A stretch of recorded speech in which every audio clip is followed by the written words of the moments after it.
Hello again, grade 10s. We are going to start looking a little bit at using exponential functions to model things growing, things decaying or getting smaller, and it's something that it's a way that we can use exponential functions quite a lot. In particular, it's used to represent how things grow, whether those are something like a bacteria growing or the population of animals growing, and also things getting smaller. So when radioactive material decays, it follows an exponential function. The third area that exponential functions can be used a lot for modelling are when we're looking at things changing due to either appreciating, so getting more valuable, or depreciating, so getting less valuable. So it could be that we're talking about an investment, or we're talking about the value of some sort of item. What we'll find is that we might need a little bit more than just a very simple function. So a function like 2 to the power of x is quite simple. We might need to do some transformations. When we started working on the Desmos activity, with the marble slide one, we were starting to learn about transforming these. So we sometimes transform them by adding a number on the end, or even adding a number in the exponent. We can also transform them by multiplying. So adding translated our function. It moved it left or right, or it moved it up and down. When we multiply, so let's have some examples where we multiply. Let's say we start with 3 to the power of x. Let's put some multipliers in different colours. I could multiply it by 100, for example. And I could multiply the power by, negative 0.1. And what this is going to do is it's going to cause the function to stretch. Putting in a multiplier here will cause it to stretch vertically. Putting in a multiplier in the power will cause it to stretch horizontally. And this just helps us to really fit an exponential function to the object that we're trying to model. So in general, we might have something that we're multiplying in front of our exponential function or even inside. Let's take a look at an example together. So this example should be on the next page of your booklet. We've got a breeding program to ensure the survival of mongooses. It was established with an initial population of 40 animals, so 20 pairs. From a previous program, the expected population, P with a subscript of n, in n years' time is given by this function. So let's just take a look at the variables we've got. We've got P, n, and n. N is time. Time in years. Pn is the expected population after n years.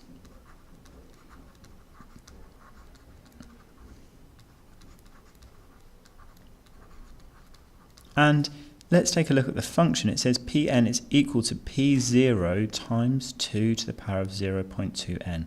So what is P0? P0 looks a little bit like this Pn. So all we've done is changed n, the number of years, to a 0. So P0 is the population after 0 years. So if it's after 0 years, it means it's the population at the start. The word we might use for that is the initial population.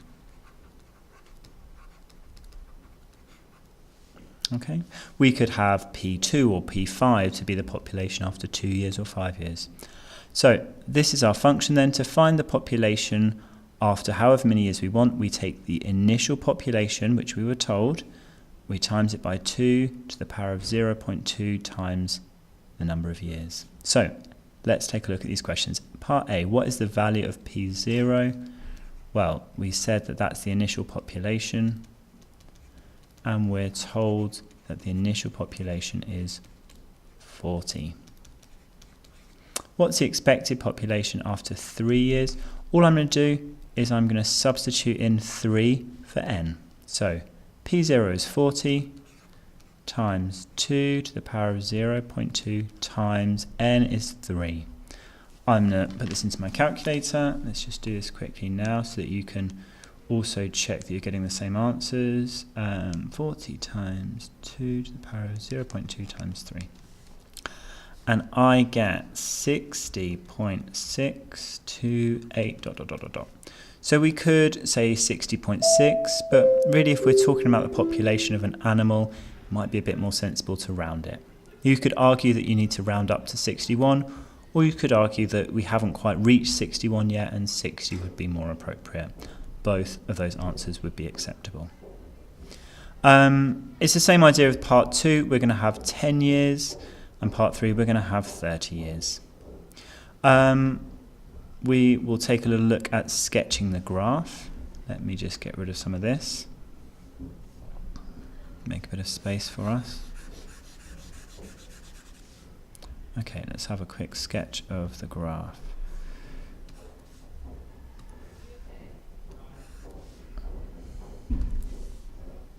Okay, what you can do, if you're not completely sure about what the graph will look like, obviously you can type the function into your calculator.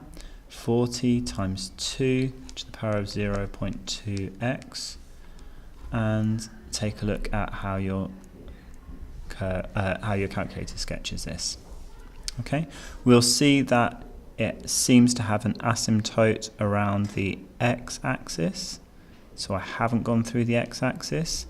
It doesn't cross the y-axis at 1 because of this stretch. It crosses it at 40. That's what we found out in part A. Now, thinking about my sketch, does it make sense? I've got this section here, which is all negative time. That doesn't make sense. So let's have another go at this. What I really want are axes that don't concern themselves that much with negative time. So here we go. Instead, it will look something like this. I'm going to mark on the point I know, which was 40. This is my population, and this is time, and that would be a sketch. I could also add in my answers from part B. So from memory, 3 was about 60, I think. So I could write it as a coordinate. 3, 60.6, and then I could mark on 10 and 30, and I could add them as little points along there. Finally, use technology to graph this. Well, we've already done that. To find out how many years it takes for the population to reach 400. So I want to see, when is my line going to reach 400? So this is what I want to find. When this is 400, what is the answer in years? How can I use my calculator to do that? Well, I've kind of drawn on what I want. I want to find this. I need this line, so I'm going to add in a second function. I'm going to put function 2 is equal to 400, and it will draw that red line on for me. I've got to scroll a little bit up on my calculator, but they do intersect, and then I can use function intersection to get that point of intersection. It happens at 16.6096. That is this point. So how many years does it take for the population to reach 100? We could say it takes 16.6 years. If we were trying to give our answer in whole numbers, we would have to round up. After 16 years, we're going to be a little bit further down our curve. We won't have reached 400. We'll be at 300 and something, I guess. So it's going to be roughly 17 years if we wanted a whole number answer. Okay, please have a go at the other 2 questions below the page. There is a worksheet on its learning for you to have a go at homework. If there are any questions, please save them. We can talk about them next week. Good luck. Bye-bye.